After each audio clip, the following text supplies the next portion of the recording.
रे डायग्राम समझ में नहीं आ रहे और न्यूमेरिकल सॉल्व करने के लिए प्रॉब्लम हो रहा है, तो फिर चलो आओ समझते हैं इन 6 केसेस को, कनकेव मिरर रे डायग्राम। तो हेलो हेलो हेलो बच्चा लोग, मेरा नाम आपको पता ही है, गुड्डू भैया द ग्रेट, एंड स्वागत है आपके मेरे क्लासेस में।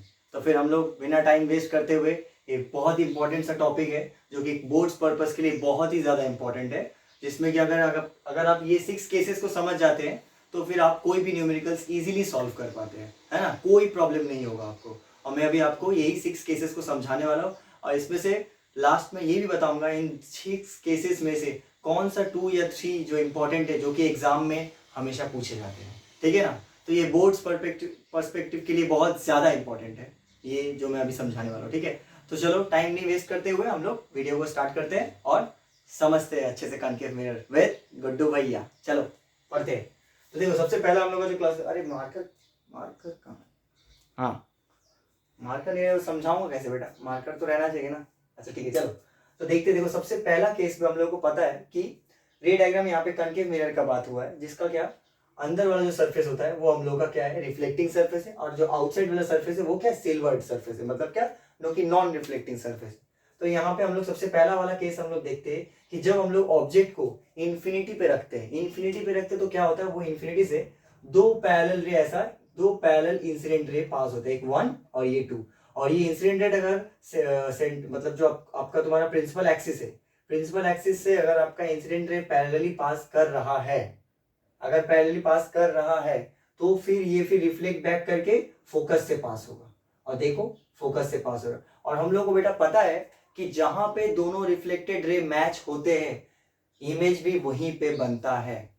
ओके ना, the point of intersection of the reflected ray forms the image of that object. Okay, ये हम लोग को पता है बेटा। तो चलो देखो यहाँ पे हम लोग देखते हैं ये दोनों जो लाइट रे जो कि पैरेलल आ रहे थे, ये दोनों आपका फोकस से पास हो रहा है, दोनों लाइट रे ऐसे फोकस से पास हो रहा है, और इसीलिए यहाँ पे एक कैसा इमेज बन रहा है, पॉइंट इमेज बन रहा है। इसीलिए बेटा यहाँ पे कैसा इमेज बन रहा है, पॉइंट इमेज बन रहा है। और बेटा मिरर के इस साइड है तो ऑफकोर्स ये क्या रियल इमेज बन रहा होगा। लेकिन अगर मिरर के इस साइड जो नॉन रिफ्लेक्टिंग सरफेस, इस अगर मिरर इमेज बनता है तो फिर हम लोग का क्या होगा, वर्चुअल इमेज, जो कि आपका बेटा 6 वाले कंडीशन में जो हम लोग लास्ट में देखेंगे। चलो ठीक है, ये तो आपका हो गया जब इन्फिनिटी पे हम लोग ऑब्जेक्ट पे रखते हैं तो फिर कहां बनता है हम लोग का इमेज, फोकस पे, ठीक है ना। और कैसा इमेज बनेगा, पॉइंट इमेज बनेगा, ठीक है ना। पॉइंट मतलब क्या, एक डॉट जैसा इमेज, ठीक है। अब देखो बेटा नंबर जो सेकंड कंडीशन है, सेकंड कंडीशन हम लोग इमेज ऑब्जेक्ट को कहां रखते हैं, ऑब्जेक्ट को शिफ्ट करके कहां कर दिए, सेंटर ऑफ कर्वेचर पे, सेंटर ऑफ कर्वेचर पे रख दिए, ठीक है ना। सेंटर ऑफ कर्वेचर पे जब रख दिए तो फिर हमको पता है कि इमेज फॉर्मेशन बनाने के लिए हम लोग को दो लाइट रे का जरूरत है ना। तो दो लाइट रे हम लोग पास करवा दे रहे हैं। यहाँ पे देखो पहला लाइट रे क्या है, parallel to principal axis, parallel to देखो प्रिंसिपल एक्सिस पास हो रहा है, पहला लाइट रे जो 1 नंबर लाइट रे। और ये आपका जो पैरेलल जाने से रिफ्लेक्ट बैक में कहां से पास करेगा, फोकस से। जब पैरेलली पास करेगा कोई इंसिडेंट रे तो फिर वो रिफ्लेक्ट बैक करके कहां से पास होगा, फोकस, जो कि प्रिंसिपल एक्सिस पे प्रेजेंट है, ये जो फोकस है ना। और दूसरा लाइट रे हम लोग ऐसे कहां से पास करा, डायरेक्ट फोकस से पास करवा रहे। तो फोकस से पास करवाएंगे तो क्या होगा, रिफ्लेक्ट बैक करके यहाँ से क्या आ जाएगा, parallel to the principal axis जाएगा। और यहाँ पे देखो पॉइंट ऑफ इंटरसेक्शन बेटा यहाँ पे हो रहा है, तो हम लोग का इमेज भी यहीं पे बनेगा। Point of intersection of this two reflected rays वो कहाँ बन रहा है बेटा, यहाँ पे बन रहा है, इसीलिए हम लोग का इमेज भी ऐसा बनेगा। तो इमेज और ऑब्जेक्ट का यहाँ पे क्या साइज भी सेम है ना। एक तो आपका साइज ऑफ द इमेज और ऑब्जेक्ट का दोनों का सेम आएगा, ठीक है। उसके ऊपर से क्या है आपका, ये कैसा इमेज है, रियल इमेज है। क्यों रियल इमेज है, क्योंकि मिरर के इस तरफ बन रहा है ना, मिरर के इस तरफ बन रहा है इसीलिए। चलो ठीक है, अब बेटा थर्ड कंडीशन को देखते हैं। यहाँ पे कहाँ पे रखा हुआ है ऑब्जेक्ट को, यहाँ पे हम लोग ऑब्जेक्ट को कहाँ पे रखते हैं, ऑब्जेक्ट को कहाँ पे रखे हैं, ये अब जो ग्रीन कलर से मैंने हर जगह डिनोट जो किया है ना, ये ग्रीन वाला आपका ऑब्जेक्ट है और रेड वाला इमेज है। तो ये ऑब्जेक्ट कहाँ है, बियॉन्ड सेंटर ऑफ कर्वेचर, यहाँ पे सेंटर ऑफ कर्वेचर में के हम लोग पहले रखते हैं ऑब्जेक्ट को, कहाँ रखे, सेंटर ऑफ कर्वेचर के पहले रखे हैं, beyond the centre of curvature. तो क्या होगा बेटा, हमेशा की तरह हम लोग को फिर से दो लाइट रे पास करवाना पड़ेगा, नहीं तो क्या होगा, इमेज बनेगा नहीं, क्योंकि सिंगल लाइट रे से हम लोग को इमेज नहीं बनेगा, है ना। हम लोगों को इमेज बनाने के लिए क्या करना पड़ेगा, दो लाइट रे को पास करना पड़ेगा, तब जाके रिफ्लेक्टिंग रे, दो अलग अलग रिफ्लेक्टिंग रे जाके ऐसा इंटरसेक्ट करेगा और इस पॉइंट पे क्या बन जाएगा हम लोगों का, वेरी गुड बेटा, इमेज। चलो तो देखो यहाँ पे देखो हम लोग क्या होगा, फिर से हम लोग क्या करेंगे, पैरेलल टू प्रिंसिपल एक्सिस एक लाइट रे ऐसे पास करवा दी, जो कि ऑफ कोर्स फोकस से पास कर गया हम लोग का, क्योंकि पैरेलल टू प्रिंसिपल एक्सिस जब भी लाइट रे हम लोग का इंसिडेंट करवाते हैं हम लोग पैरेलल टू प्रिंसिपल एक्सिस, तो वो रिफ्लेक्ट बैक करके हमेशा फोकस से ही पास होगा, है ना। और दूसरा लाइट हम लोग सेंटर ऑफ कर्वेचर से भेज दी। अब बेटा यहाँ पे आपको शायद ये नहीं समझ में आ रहा होगा कि ये एरो और ये एरो क्यों दिया हुआ है। क्यों दिया हुआ है? इसलिए दिया हुआ है बेटा, क्योंकि जब कोई लाइट रे सेंटर ऑफ कर्वेचर से पास होता है तो उसमें कोई भी डिफ्लेक्शन नहीं होता है, वो एज इट इज फिर सेंटर ऑफ कर्वेचर से ही फिर वापस चला जाता है, समझे। जैसे प्लेन मिरर में होता था, अगर हम लोग स्ट्रेट लाइट रे ऐसे डालते हैं तो ऐसे स्ट्रेट फिर वापस बैक आ जाता है। तो यहाँ पे स्फेरिकल मिरर में भी एक ऐसा कंडीशन है जो कि आपका सेंटर ऑफ कर्वेचर वाला कंडीशन है। अगर लाइट रे सेंटर ऑफ कर्वेचर से पास होगा तो फिर सेंटर ऑफ कर्वेचर से ही फिर रिफ्लेक्ट बैक करेगा। इसीलिए मैंने यहाँ पे यहाँ से ऐसे आया और फिर यहाँ पे लाइट रे फिर इसी रास्ते से चल गया।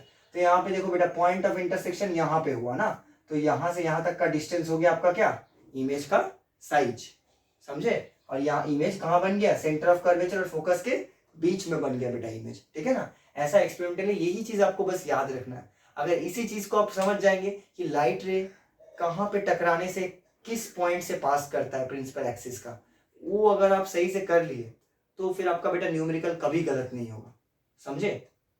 इसके बाद मैं आपको लेंस मेकर फॉर्मूला भी समझाने वाला हूँ, जिसमें आपको न्यूमेरिकल्स भी 2-3 सॉल्व करवाऊंगा बाद में नेक्स्ट वीडियो में, तो फिर आपको और ज्यादा क्लैरिटी आ जाएगा इस टॉपिक से। चलो ठीक है, आगे बढ़ते हैं। तो ये कंडीशन बेटा हो गया। यहाँ पे इमेज कैसा बना, देखो बेटा ऑब्जेक्ट इतना बड़ा है, इमेज छोटा है, तो ऑफ कोर्स इमेज कैसा बना, डिमिनिश्ड, मतलब क्या, स्मॉल साइज का इमेज बनेगा, स्मॉल साइज का इमेज बनेगा ना। और देखो बेटा इमेज स्मॉल साइज का बनेगा, उसके बाद क्या होगा आपका बेटा, इमेज रियल बनेगा, क्योंकि मिरर के इस तरफ बन रहा है इसलिए रियल इमेज है ना। बस बेटा 2 क्राइटेरिया तो हो गया। अब चलो नंबर 4 वाले में आते हैं। नंबर 4 वाले कॉन्सेप्ट में क्या है, देखो बेटा अब हम लोग क्या किए, सेंटर ऑफ कर्वेचर और फोकस के बीच में हम ऑब्जेक्ट को रख दिए। फिर से हम लोग वही 2 लाइट रे पास कराएंगे, एक पैरेलल टू प्रिंसिपल एक्सिस और एक फोकस से। तो पैरेलल टू प्रिंसिपल एक्सिस जब हम लोग ने पास करवाया लाइट रे, तो ये रिफ्लेक्ट बैक करके फोकस से बाहर आया, ये फोकस से रिफ्लेक्ट बैक करके यहाँ पे आ गया, है ना।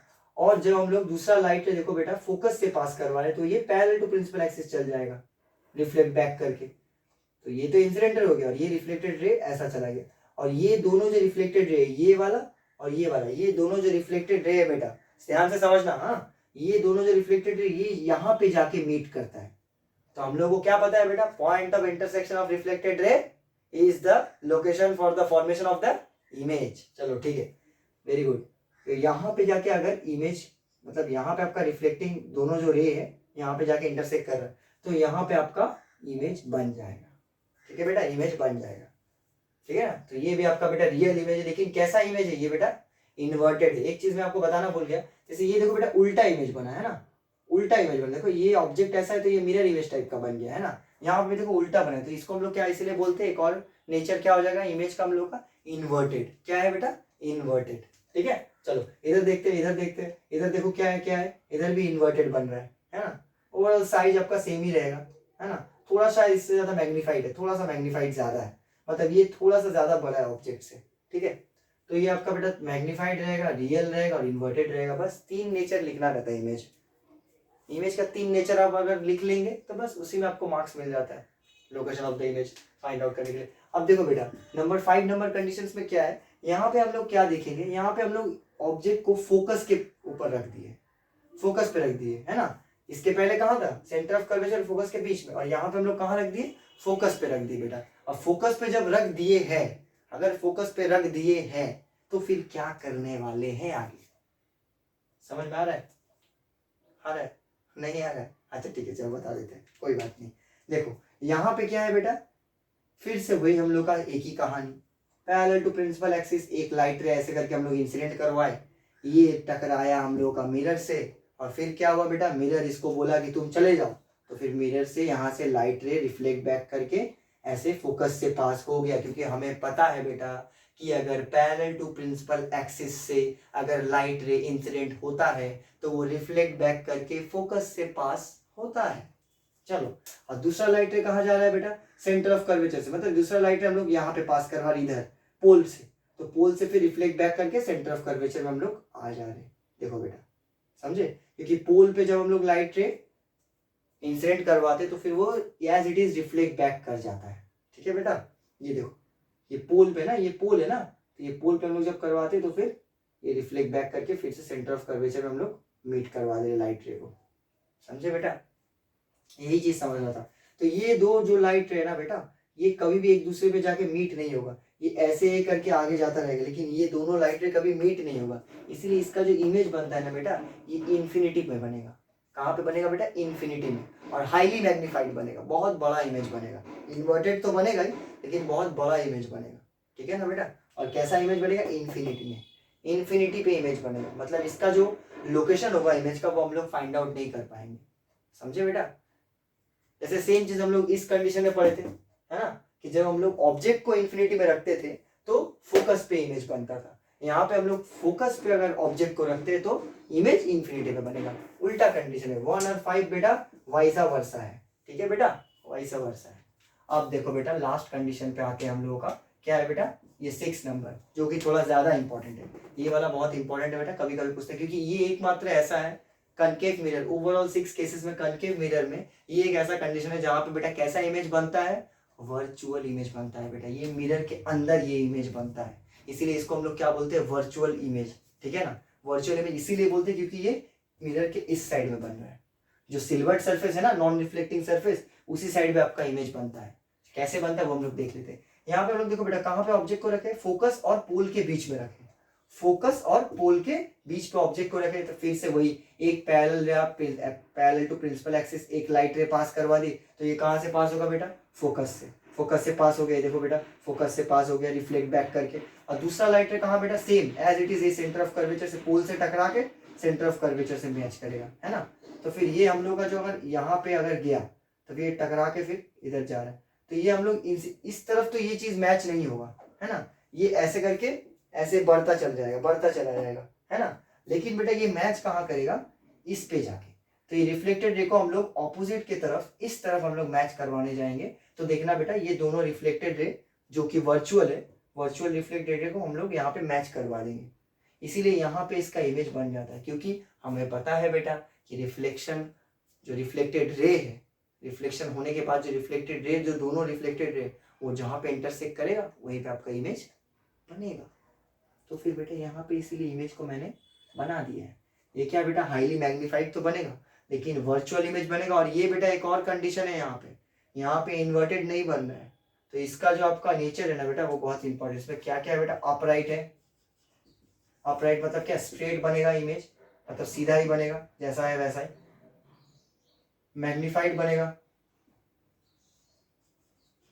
हाईली मैग्नीफाइड, है ना बेटा, मैग्नीफाइड तो बनेगा। और ऊपर से बेटा और क्या बनेगा? वर्चुअल, वर्चुअल, वर्चुअल इमेज बनेगा। ये 3 कंडीशन इंपॉर्टेंट। तो ये बेटा one of the important cases है जो कि एग्जाम में बहुत बार पूछा जाता है। ये इन्फिनिटी वाला आपका बहुत बार पूछा जाता है ना। और बेटा अगर सेंटर ऑफ कर्वेचर नहीं, ये वाला तो आपका, अगर ये आप समझ गए तो ये आपको ऑटोमेटिक समझ में आएगा। तो ये समझने से ये दोनों कवर हो जाते हैं, ठीक है ना बेटा। और आपका सेंटर ऑफ कर्वेचर, ये वाला जो चीज है, ये वाला जो केस है, ये इंपॉर्टेंट बहुत ज्यादा है ना। ये उतना ना ज्यादा नहीं पूछे जाते 3 और 4, लेकिन फिर भी बेटा मैं आपको बोलूंगा कि आप सारे केसेस को अच्छे से समझ लीजिए। क्यों कह रहा हूँ? क्योंकि ये आपका एग्जाम परफेक्ट के लिए बहुत ज्यादा इंपॉर्टेंट है, क्योंकि मैं पेपर बनाया नहीं हूँ। अल्टीमेटली अगर एग्जाम में कुछ भी हो सकता है ना, आपको भी पता नहीं, मुझे भी नहीं पता है। बस ये प्रीवियस ईयर के अकॉर्डिंग मैंने आपको बताया, ठीक है ना। अगर इनफैक्ट एग्जामिनर ने कुछ और उल्टा सीधा दे दिया तो फिर बेटा इसीलिए आप सारे केसेस को समझ के जाना, ठीक है। लेकिन ओवरऑल ये दोनों तो आपको कोई एक समझ जाओगे तो फिर इजीली दूसरा समझ आ जाएगा। और ये वाला बहुत इंपॉर्टेंट है, ठीक है ना बेटा। तो इस तरह से मैं आपको कनकेव मिरर की जो रे डायग्राम्स है वो मैं आपको क्लियर कर दिया हूँ। 6 केसेस है जो कि आपका एग्जाम पर्सपेक्टिव के लिए बहुत ज्यादा इंपॉर्टेंट है। बोर्ड्स में इसमें से आपका न्यूमेरिकल्स आएगा ही आएगा, है ना। वो आपका numerical lens maker formula use करके भी आ सकता है, या तो आपको थियोरेटिकल क्वेश्चन भी दे सकता है कि इमेज अगर इधर बन रहा, मैंने ऑब्जेक्ट अगर इधर प्लेस किया तो इमेज कहाँ बनेगा, रे डायग्राम बना के दिखाओ, ड्रॉ रे diagram by the help of concave mirror. ये ऐसा क्वेश्चन भी आपको आ सकता है, 2 टाइप का क्वेश्चन बेटा आ सकता है, ठीक है ना। तो बेटा इस वीडियो को और ज्यादा लंबा नहीं करेंगे। आई होप कि आपको ये पूरा वीडियो समझ में आया होगा। अगर इन केस कुछ भी चीज आपको नहीं समझ में आता है तो आप कमेंट सेक्शन में मुझे बताइए। मैं आपको नेक्स्ट वीडियो में उस टॉपिक से रिलेटेड जो आपका डाउट है वो आपको क्लियर कर दूंगा, ठीक है ना। मैं बेटा पूरा कोशिश कर रहा हूँ ताकि आप अच्छा नंबर एग्जाम में ले आ पाए, है ना। अब आगे आपकी जिम्मेदारी है ना। मेरे तरफ से जो बन पाएगा मैं आपके लिए करूँगा, ठीक है ना। तो इस वीडियो को और ज़्यादा बड़ा नहीं करते बेटा, आज यहीं पे वीडियो खत्म करते हैं, ठीक है। आप पढ़ते रहिए, एकदम मेहनत से पढ़ते रहिए, लगन से पढ़ते रहिए। आप 90 डेज प्लान जो मैंने प्रीवियस वीडियो में बताया था वो भी आपका काम आने वाला है। आप उसी स्ट्रेटजी के अकॉर्डिंग आगे बढ़ते रहिए, है ना, क्योंकि आगे बढ़ने से ही आपका अच्छा नंबर आएगा। आप कहीं पे स्टक मत होइए, फंस मत जाइए। अगर फंस जाते हैं तो उसको छोड़ के कुछ और कीजिए, कुछ और सब्जेक्ट पढ़िए, लेकिन आप पढ़ाई कीजिए, है ना, क्योंकि और 3 महीना ही बचा है, आपको भी पता है, मुझे भी पता है। तो बेटा आप थोड़ा सा सीरियस हो जाओ, बस थोड़ा सा सीरियस, ठीक है। और थोड़ा सा सीरियस के बाद देखना आपका रिजल्ट एकदम पूरा चमक जाएगा, पूरा रिजल्ट कार्ड आपका, रिपोर्ट कार्ड, है ना। 70% 80% आ जाएगा इजीली, मैं आपको कहता हूँ। बस आप पढ़ाई कीजिए, ठीक है। चलो बेटा आज के लिए बाय बाय, चलो पढ़ते रहो।